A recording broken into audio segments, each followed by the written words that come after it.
नमस्कार दोस्तों, स्वागत है आपका सफर ज्ञान में। श्रावण मास का नाम सुनते ही मन में भगवान शिव की छवि उभर आती है। मंदिरों में गूंजता हर हर महादेव, शिवलिंग पर चढ़ता जल, भक्तों की श्रद्धा और भक्ति का अद्भुत संगम, यह सब श्रावण मास को विशेष बना देता है। लेकिन क्या आपने कभी सोचा है कि श्रावण मास में शिव पूजा का इतना महत्व क्यों बताया गया है?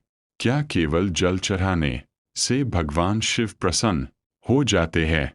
क्या शिव पूजा केवल एक धार्मिक परंपरा है या इसके पीछे कोई गहरा आध्यात्मिक रहस्य भी छिपा है? अष्टावक्र गीता हमें बताती है कि परम सत्य बाहर नहीं, हमारे भीतर है। भगवान शिव केवल कैलाश पर्वत पर विराजमान देवता नहीं, बल्कि स्वयं चेतना के प्रतीक है। श्रावण मास हमें उसी चेतना को जागृत करने का अवसर देता है। आज की कथा में हम एक ऐसे युवक की कहानी सुनेंगे जिसने श्रावण मास में शिव पूजा का वास्तविक अर्थ समझा और उसका जीवन पूरी तरह बदल गया। अध्याय 1। दुखों से घिरा हुआ युवक। बहुत समय पहले एक नगर में अर्जुन नाम का युवक रहता था। उसके जीवन में सब कुछ उलझा हुआ था। व्यापार में नुकसान, परिवार में कलह, मन में चिंता और भविष्य को लेकर भय। वह हर दिन सोचता, भगवान मेरी सुनते क्यों नहीं? एक दिन वह बहुत निराश होकर नगर के बाहर नदी किनारे बैठा था। तभी वहां एक वृद्ध संत आए। उनकी आंखों में अद्भुत शांति थी। उन्होंने पूछा, पुत्र, इतने दुखी क्यों हो? अर्जुन ने अपने सारे दुख बता दिए। संत मुस्कुराए। उन्होंने कहा, दुख बाहर नहीं, मन के भीतर है। अर्जुन बोला, लेकिन मेरी समस्याएं तो वास्तविक है। संत बोले, समस्याएं वास्तविक हो सकती है, लेकिन उनका भार मन उठाता है। फिर उन्होंने अष्टावक्र गीता का एक भाव सुनाया, जो स्वयं को शरीर मानता है वह दुखी होता है, जो स्वयं को आत्मा जान लेता है वह मुक्त हो जाता है। अर्जुन कुछ समझा, कुछ नहीं। तभी संत ने कहा, श्रावण मास आने वाला है। यदि तुम सच्चे भाव से शिव पूजा करोगे और उसके रहस्य को समझोगे, तो तुम्हारे जीवन का अंधकार दूर हो जाएगा। अध्याय 2। श्रावण मास का रहस्य। अर्जुन ने पूछा, गुरुदेव, श्रावण मास इतना विशेष क्यों है? संत बोले, क्योंकि यह आत्मशुद्धि का महीना है। उन्होंने समझाया, जब वर्षा होती है, धरती की धूल धुल जाती है, उसी प्रकार श्रावण मास मन की धूल को धोने का अवसर देता है। मनुष्य पूरे वर्ष काम, क्रोध, लोभ, मोह और अहंकार में फंसा रहता है। श्रावण मास उसे रुककर अपने भीतर झांकने का अवसर देता है। संत बोले, शिव का अर्थ है कल्याण। जो हमें भीतर से शुद्ध करे वही शिव है। जो अज्ञान को मिटाए वही शिव है। जो अहंकार को समाप्त करे वही शिव है। अष्टावक्र गीता भी यही सिखाती है कि मन की अशुद्धियां समाप्त होते ही आत्मा का प्रकाश प्रकट हो जाता है। अध्याय 3। पहला सोमवार। श्रावण मास का पहला सोमवार आया। अर्जुन प्रातःकाल नदी में स्नान करके शिव मंदिर पहुंचा। उसने शिवलिंग पर जल चढ़ाया, लेकिन उसके मन में एक प्रश्न था, क्या केवल जल चढ़ाने से सब कुछ बदल जाएगा? संत भी वहीं उपस्थित थे। उन्होंने कहा, जल चढ़ाना प्रतीक है। अर्जुन ने पूछा, किस बात का प्रतीक? संत बोले, अपने अहंकार को बहा देने का। जिस प्रकार जल नीचे की ओर बहता है, उसी प्रकार भक्त को भी विनम्र होना चाहिए। भगवान शिव को जल इसलिए प्रिय है क्योंकि वह हमें विनम्रता का पाठ पढ़ाता है। अर्जुन ने पहली बार पूजा का गहरा अर्थ समझा।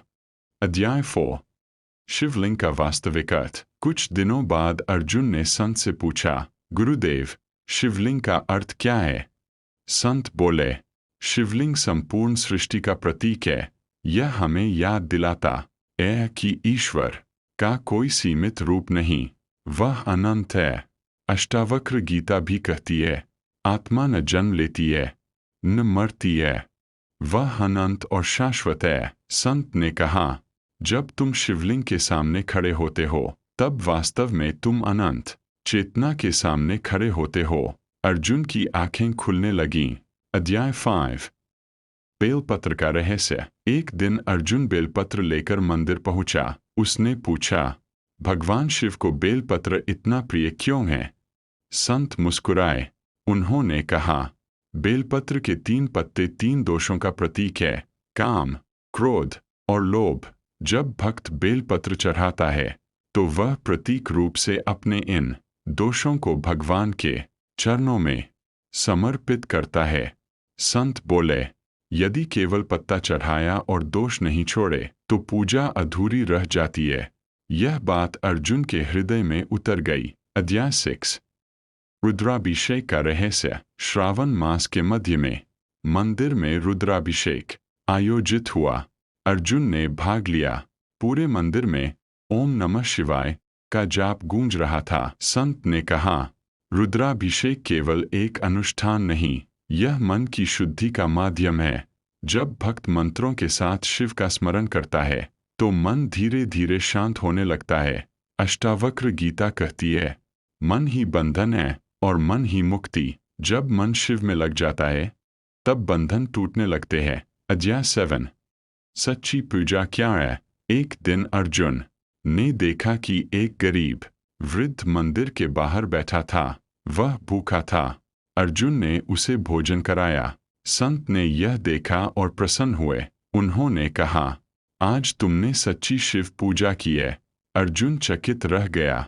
संत बोले, शिव हर जीव में है।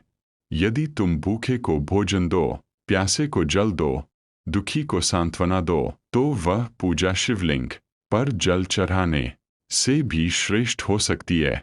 अष्टावक्र गीता भी आत्मा की एकता का संदेश देती है। अध्याय 8। अहंकार का अंत। श्रावण मास के अंतिम सप्ताह में अर्जुन का व्यापार अचानक सुधरने लगा।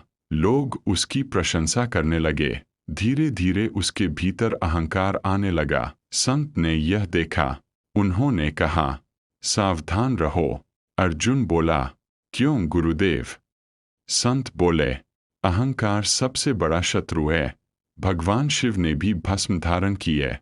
भस्म हमें याद दिलाती है कि एक दिन सब कुछ मिट्टी में मिल जाएगा। धन, यश, सुंदरता, शक्ति सब नश्वर है, केवल आत्मा शाश्वत है। अध्याय 9। शिव का वास्तविक निवास। श्रावण मास समाप्त होने वाला था। अर्जुन ने पूछा, गुरुदेव, भगवान शिव कहाँ रहते हैं? संत मुस्कुराए। उन्होंने कहा, जिस हृदय में शांति है वहीं शिव है। जिस मन में करुणा है वहीं शिव है। जिस आत्मा में सत्य का प्रकाश है वहीं शिव है। अष्टावक्र गीता भी यही बताती है कि परमात्मा बाहर खोजने की वस्तु नहीं, अनुभव करने की अवस्था है। अध्याय 10। आत्मज्ञान की प्राप्ति। श्रावण मास का अंतिम सोमवार आया। अर्जुन प्रातःकाल मंदिर पहुंचा। उसने जल चढ़ाया, बेलपत्र अर्पित किया, मंत्र जाप किया, फिर शांत होकर बैठ गया। उस दिन पहली बार उसका मन पूरी तरह शांत था। न कोई चिंता, न कोई भय, न कोई इच्छा। उसे भीतर एक अद्भुत आनंद का अनुभव हुआ। ऐसा लगा मानो भगवान शिव स्वयं उसके हृदय में विराजमान है। संत उसके पास आए। उन्होंने कहा, अब तुमने शिव पूजा का वास्तविक अर्थ समझ लिया है। अर्जुन बोला, गुरुदेव, अब मैं समझ गया हूँ कि शिव केवल मंदिर में नहीं, मेरे भीतर भी है। संत मुस्कुराए। यही अष्टावक्र गीता का सार है, कथा से मिलने वाली शिक्षाएं। श्रावण मास आत्मशुद्धि का पवित्र समय है। शिव पूजा का अर्थ केवल जल चढ़ाना नहीं, बल्कि मन को शुद्ध करना है। बेलपत्र काम, क्रोध और लोभ त्यागने का प्रतीक है। रुद्राभिषेक मन की शांति और एकाग्रता का माध्यम है। भूखे को भोजन और दुखी की सहायता करना भी शिव पूजा है। अहंकार त्यागे बिना सच्ची भक्ति संभव नहीं। भगवान शिव का वास्तविक निवास भक्त का शुद्ध हृदय है। अष्टावक्र गीता के अनुसार आत्मज्ञान ही सबसे बड़ी पूजा है। प्रिय दर्शकों, श्रावण मास केवल व्रत, उपवास और जलाभिषेक का समय नहीं है, यह स्वयं को बदलने का अवसर है। यदि इस श्रावण मास में हम अपने भीतर के क्रोध, लोभ, अहंकार और ईर्ष्या को त्याग दें, तो वही सबसे बड़ा अभिषेक होगा। याद रखिए, शिव को जल से अधिक आपका निर्मल मन प्रिय है, शिव को फूलों से अधिक आपका सच्चा प्रेम प्रिय है, और शिव को बाहरी पूजा से अधिक आपकी आत्मा की पवित्रता प्रिय है। हर हर महादेव।